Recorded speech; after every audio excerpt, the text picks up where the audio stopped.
I'm Ricky Merritt Jr., owner and founder of David and Goliath Fitness, and I'm ready to take the stage.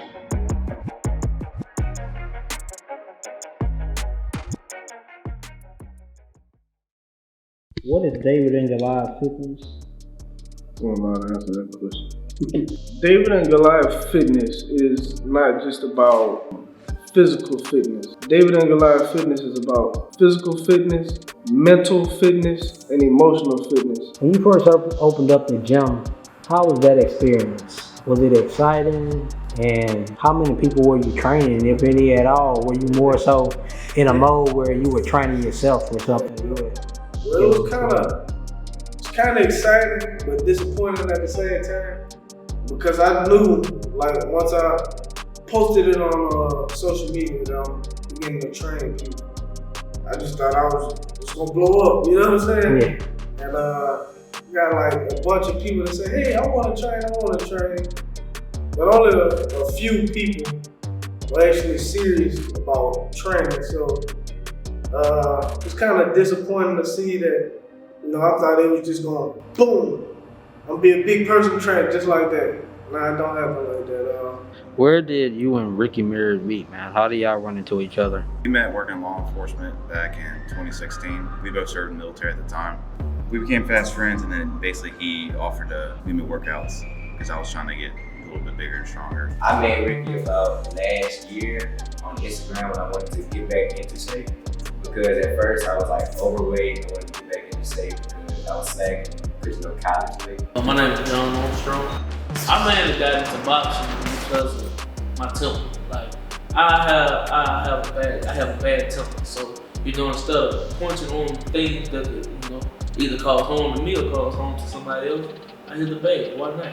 So you said you wanted to get a little bit stronger because of the military, your involvement with, obviously, you know, doing something that required a lot of physical activity. Yeah, it was that, and I just got into law enforcement at the time. At that time, it was my first year, and I'm actually still in law enforcement now. But I wanted to kind of get a little bigger and stronger. I've always kind of been the little guy in my entire life. So a few people came in, started training, and they tend not to stay long for whatever reason. I think that pain, you know, that pain starts to get them. People find ways to get out of exercise like you would not believe. So he took it light on us, and it was rough. When I had to learn different, I was like, dog, I really can't fight. He had this workout plan that he told me that was designed basically for law enforcement, and I was a little hard-headed and didn't want to do it at first. I thought I had a better way of doing it, and then I eventually agreed to do it, and I've been doing it 3+ years, and it's doing a lot of great things for me. So I just wish I did it sooner. He tested us. Running, Yeah, working out, he made us look out of shape like we never did. Honestly, it wasn't to the point where I wanted to quit, but it was to the point where I wanted to break. It was like, you know, like my first day, I was hurting. I was in like excruciating pain. And then next day came in, just kept on working through pain. It was a come point of time where it's just like, I just need to give my body some rest. Every once in a while, I get people that when they come in the gym and they serious, they want to train, they're dedicated to it, and I'm gonna start it off. Okay. I met Ricky Merritt some years ago in the police academy. We were going through a police academy together. We kind of bonded in there. I don't know, we just both, he from this side of the river, and I'm from the other side of the river, but we all pretty much the same as area. Met Rick on the Instagram, and I decided to ask him about me to train to be a boxer. He took me in. Been working out all my life pretty much off and on. It was a little more to the boxing than what I thought. People that's really dedicated, like they come in from day one and they wanna train. They usually are dedicated people in general. They just need a little bit of guidance from somebody that knows what they're doing. So, you know, they had everybody else from all these other areas of police departments, but me, Ricky, and a couple other guys that's from around this area, we picked up and became tight. We were real competitive. That's how we met. Thinking you just gonna learn how to fight, but you got footwork. By the time you do the footwork, man, it's like, wow, you don't realize how much it is until you get into it. Man, it's a lot of work. Was Ricky the one that was training you, or did you kind of get into it somewhere else and you saw that?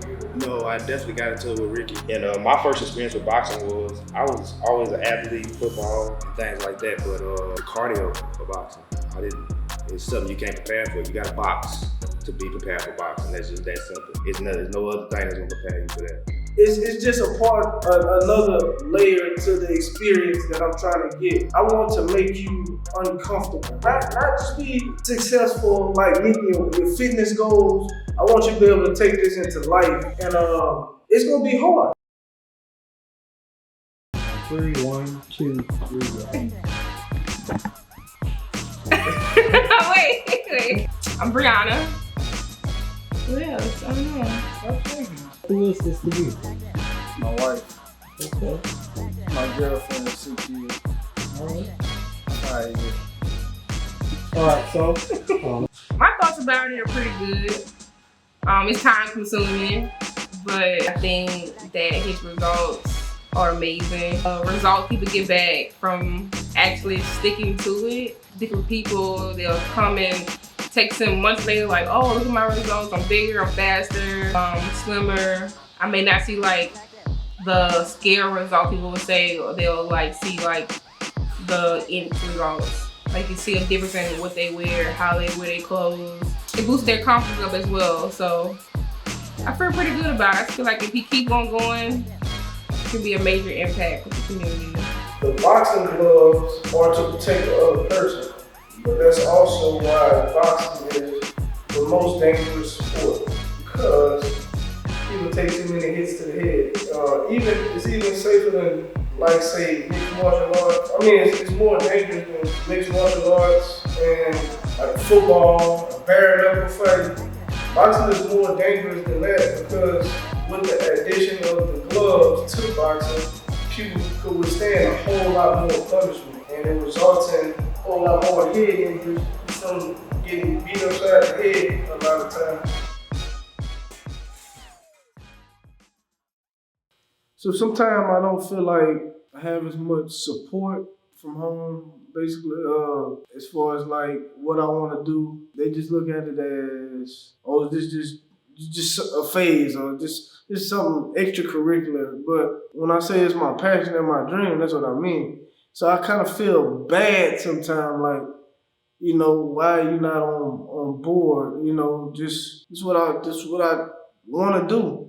But they don't look at it as serious as I do, and you know, it's how you butt heads for stuff like that. But you know, as far I hand business cards out. I tell people I train. I remember I trained a girl one time, and after like the first day seeing me in action, she told me, she was like, I thought you was just a random person, you know.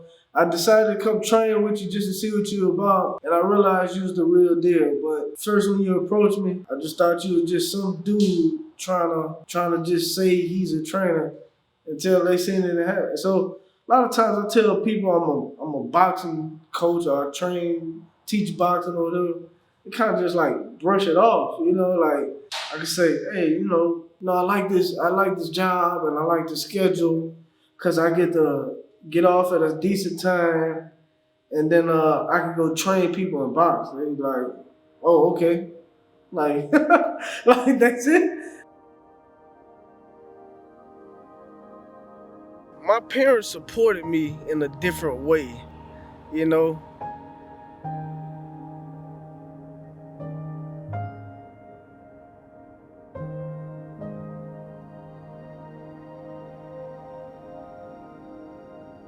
When I started boxing my senior year of high school, I used to get mad at my mama for not coming watch me practice like some of the other kids and stuff.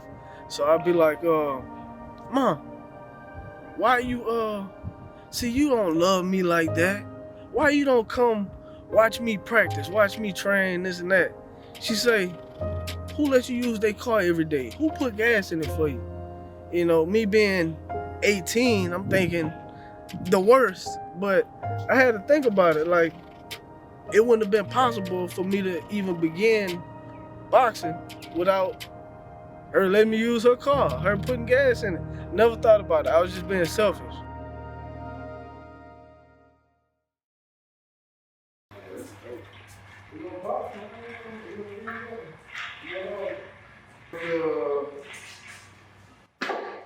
Before you can really even start fighting, you gotta be in shape.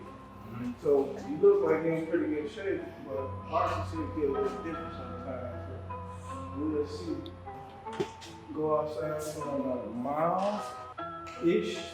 You cool with that? Yeah, that's fine. I actually just came from a workout. Oh, okay. Yeah, 1, 2, 3, 1. So, you start position. Although he's in shape, you gotta get conditioned. You gotta go through conditioning. It might sound the same, but conditioning for boxing and being in shape is two different things. Like a football player could be in shape, but they can't box. An MMA fighter could be in shape, but being conditioned to box is something different. So it's one thing out the way. He in good shape.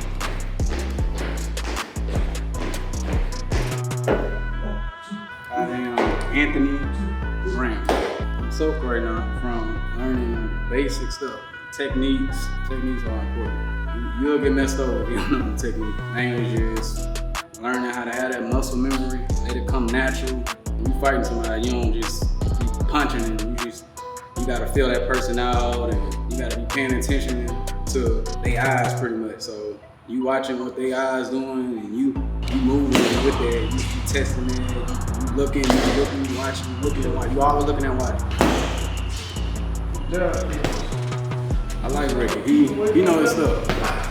He's experienced, he's been doing it for a while, very knowledgeable about the sport, knows different workouts you can do, different things to improve on whatever you need to improve, like your stance or throwing your punches and being evasive for punches. You know, when he throws punches, the chin behind his shoulder.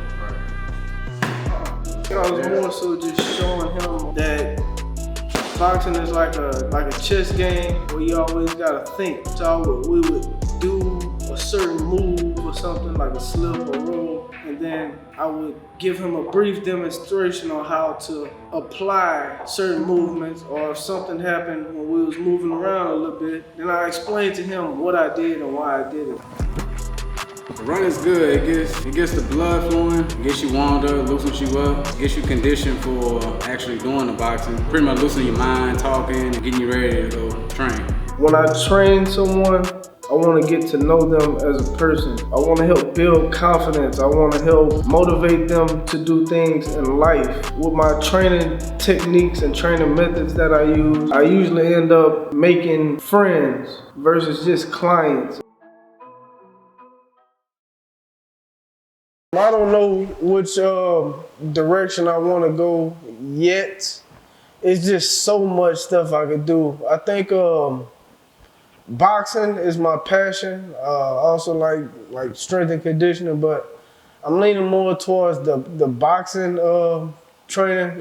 As far as the future, near future, I want to start filming more and get more content out so people could see what I'm about, and maybe vlog or just document and let the world see, what David and Goliath Fitness has going on.